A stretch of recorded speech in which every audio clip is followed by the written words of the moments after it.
Hello there folks, how are you doing? Lovely to see you again as usual, and thanks for popping over just to check out this week's wee recipe, and I do hope that I find you very well indeed. So would you look at these?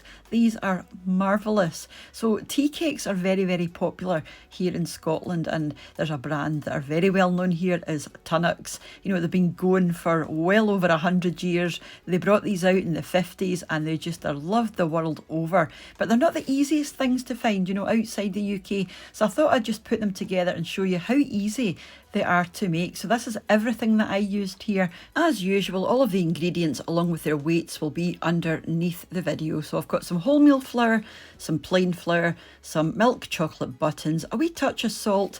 Now for the mallow, you can make your own mallow, but Tunnock's tea cakes have got a very specific texture, and this stuff is absolutely perfect. But make your own if you want to give yourself another job. I'm also going to use a wee bit of jam. I've got some butter, some sugar and a wee touch of vanilla as well. So yes, super easy this. It's surprisingly easy. It does take a wee bit of time, but it is easy. You know, just take your time. These are the chocolate buttons I'm using here, and that's that wonderful marshmallow fluff. Like I said, perfect texture, but do make your own if you want to. And I'm going to use a couple of teaspoons of this jam, just in a couple of them. This is the mould that I'm using here. I get this one from Lakeland, but there are similar ones you can get on Amazon, and I'll give you a couple of options in the description box underneath. I'll link to a couple of places where you can buy these, and also a wee cookie cutter to stomp out your biscuits. Now you want to make sure it fits inside your moulds. You know, you don't want it bigger than the mould itself. So the first thing you want to do is get your chocolate melted. So just split your buttons into two portions. The first portion we're going to melt down and use for the shells, and the other portion we're going to use at the end just to seal them up. So pop them into the microwave and get them nice and melty. When you've got a couple of whole ones still in there, you know, it'll be warm enough. So just take it out, give it a good stir, and the residual heat will melt all of your buttons. You don't want this scorching, just warm enough so that it's, you know, so that it melts. Pop that into a piping bag. You don't have to use a piping bag. You can easily do this next stage with a spoon. I've got loads of piping bags, so I'm using a piping bag. Then into each of your wee cavities there, you just want to pop about a tablespoon of your melted chocolate. And you want to make sure the inside of all of your wee moulds are well coated evenly in chocolate. And I find the easiest way to do this kind of thing is with your finger. You know, you can use a pastry brush or something like that, but you know, that's just dirtying something else. So just use your finger, make sure it's clean, of course. Now you just want to flip your mould upside down so that your chocolate doesn't pool in the bottom of your moulds there. So just pop that upside down onto some greaseproof paper, and I'm going to put this into the fridge to set. You can do this at room temperature as well if you prefer. So we're going to do the biscuits now. So into your bowl, pop your soft butter followed by your sugar. I'm using caster sugar, but you can use ordinary white granulated sugar if you prefer. Give this a good mix together until it's thoroughly combined, just like this. To this we're going to add the plain flour and also the wholemeal flour. Using the wholemeal flour gives it a nice sort of mealy, soft, you know, texture, because the biscuit is quite soft. It's not a crunchy shortbread. So do use the wholemeal flour. Pop a wee bit of salt and also vanilla, and give this a good mix round until it resembles, you know, it's quite clumpy like wet sand. Just keep going. You're going to think this is far too dry, it's never going to combine, but it does. You just keep going with it, and you'll end up with something like this, which is ideal, nice and clumpy and like wet sand. So lightly flour at the top of your surface. This is just some plain flour, the same as what you used for your biscuits. Pop it onto your work surface, and you just want to bring this together with your hands, but try not to overwork this, because you know it has a tendency to go quite stiff and tough if you overwork it. So just enough to bring it into a ball, and you can kind of flatten it down a wee bit, ready for rolling into a rectangle. So grab your rolling pin and just gently roll it out into about 2 to 3 millimeter thickness. You do want a nice thin biscuit so that you bite into it. You know, it's not all biscuit. It's just a wee thin biscuit in the base. So just keep going until you're happy. Just move it around. Make sure you've plenty of flour underneath so that it doesn't stick as you're cutting it out. So keep going until you're happy. Just keep moving it around as much as you have to. I'm going to slice a wee bit off here just to let you see how thin this should be.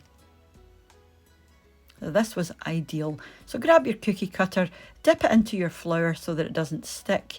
You just want to wiggle it to the side and those will pop out quite easily. I'm going to do 8. I'm only making 6 of these tea cakes, but I'm going to do 8 biscuits just so that I've got a couple on backup in case they're not all perfectly round. But these were ideal. And pop them onto a baking tray lined with baking paper, again just to make sure they don't stick. Pop them into the oven for 10 minutes, gas mark 5, and the rest of your temperatures are there, just until they're starting to colour and no more. Now you're going to think these are underdone, they're going to be very soft, but do let them cool completely and they will get firmer as they cool. So these are perfect. Don't do them too dark because like I said, you don't want crunchy biscuit, you want it quite soft. Once your shells have hardened, grab your marshmallow fluff, and I'm telling you, this stuff is perfect. It's the ideal texture and consistency, just the same as the Tunnock's tea cakes. You know, sometimes the mallow can be quite springy, quite tough and spongy. That's not what you want. You want this lovely, almost liquidy centre. Tunnock's actually use Italian meringue in their tea cakes, and I'm going to put a wee bit of strawberry jam just into a couple of these because Mr. What's for Tea does like jammy tea cakes. Grab your biscuits and they should be the perfect fit. Pop them on, and these ones were ideal, and the 2 that I had left Mr. What's for Tea had with a cup of tea. And the last thing we're going to do is melt the other half of your chocolate. So you're just going to do it in exactly the same way. Pop it into a microwave container or bowl.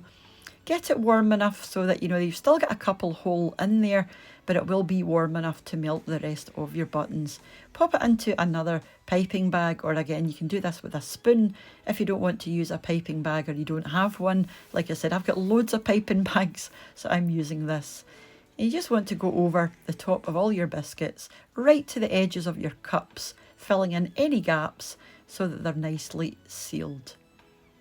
And again, this is super easy. It's just a bit fiddly, but just take your time and you will get there. It's quite easy.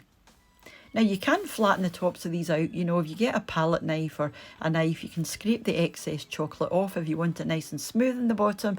But yeah, we want all the chocolate, so I'm not going to be removing any of the chocolates. And these were flat enough for me. And this is going to be the underside, so don't worry about it too much. So all you have to do now is pop this into the fridge until it sets completely. It might take you about half an hour, or it could take you longer depending on how much chocolate you've got on there. But once they're ready and you bring them out, they should release quite easily from the moulds. And if you haven't made your chocolate too thin on the side, you know, they won't break or crack or anything. And I'm just going to quickly show you inside of one of these, and they are absolutely marvellous, and in my opinion well worth taking the time over. So give them a go. Let me know if you're planning on giving them a go, because like I said, they're not the easiest things to find in different parts of the world. So yeah, do let me know if you're planning on giving them a go. And just before I leave you, a massive thank you as usual to the supporters of the channel over on my Patreon page, to the channel members here on YouTube, for those who leave the super thanks, and for you all for watching and leaving your lovely comments. And I will be back during the week for meals of the week, another wee shopping haul and another recipe and whatever else comes my way. So until I see you, mind to take care of yourselves, and I'll see you off soon back here on What's for Tea. Take care and bye for now. Bye now.